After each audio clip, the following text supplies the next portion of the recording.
Ça pique mais c'est bon. Anne Romanoff. Jérémy Lorca a une déclaration d'amour à vous faire, Ségolène Royal. Alors Ségolène Royal, je suis ravi de vous rencontrer. J'étais officiellement en vacances depuis une semaine. Enfin pas vraiment, je jouais au Festival d'Avignon. Mais quand on m'a annoncé que vous veniez, j'ai dit ok, j'arrête tout, je prends un train et je remonte à Paris. Parce que dans la vie, il y a des rendez-vous qu'il ne faut pas rater.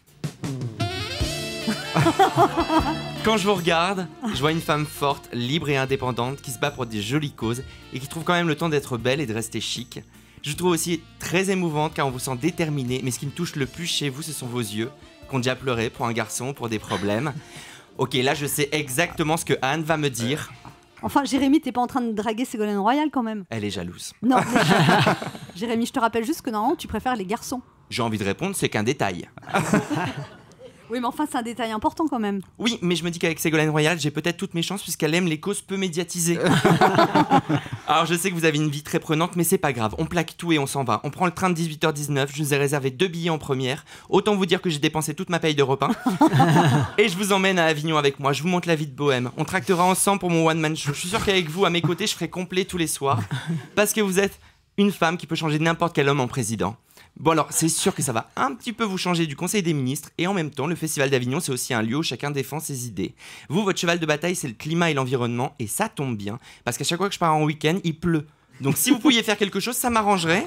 Enfin, je dis ça, c'est pour nous, hein, pour nos futurs week-ends. Imaginez, ça serait chouette, on vivrait d'amour et d'eau fraîche.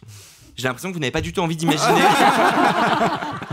Enfin, l'eau serait quand même très fraîche puisque vous êtes en charge désormais des pôles arctiques et antarctiques. Moi, c'est pas pour me vanter, mais je suis le roi des bisous esquimaux. Je dis ça, je dis bien. En même temps, nos destins étaient déjà liés, Ségolène Royal, puisque vous avez écrit un manifeste pour une justice climatique dans lequel vous parlez de moi. Oui, je vous l'apprends. Alors, vous dites, il est resté un très grand jeune homme dans sa subtile candeur. Merci.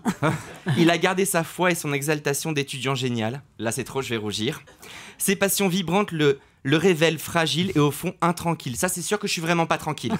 Alors, vous aviez proposé une alliance à François Bayrou et vous dites qu'il a mis 10 ans à y réfléchir. Moi, l'alliance que je peux vous proposer, c'est un 18 carats. Mais ça serait pas raisonnable, j'ai un train à 18h19 qui m'attend. Et vous, un poste avec des grosses responsabilités. Alors je vous souhaite beaucoup de succès dans vos nouvelles fonctions. Pour ma part, je vais retourner distribuer des tracts en pensant à vous. Et je vais me consoler en me disant qu'aujourd'hui, c'était ma vraie dernière émission. Et que d'une manière ou d'une autre, on devait finir ensemble. Merci beaucoup. Alors, vous répondez quoi, Ségolène Royal? Merci beaucoup, hein, c'est très touchant. Je vais réfléchir. 18h19, Oui. il nous reste peu de temps. C'est ça. Europe 1, ça pique mais c'est bon.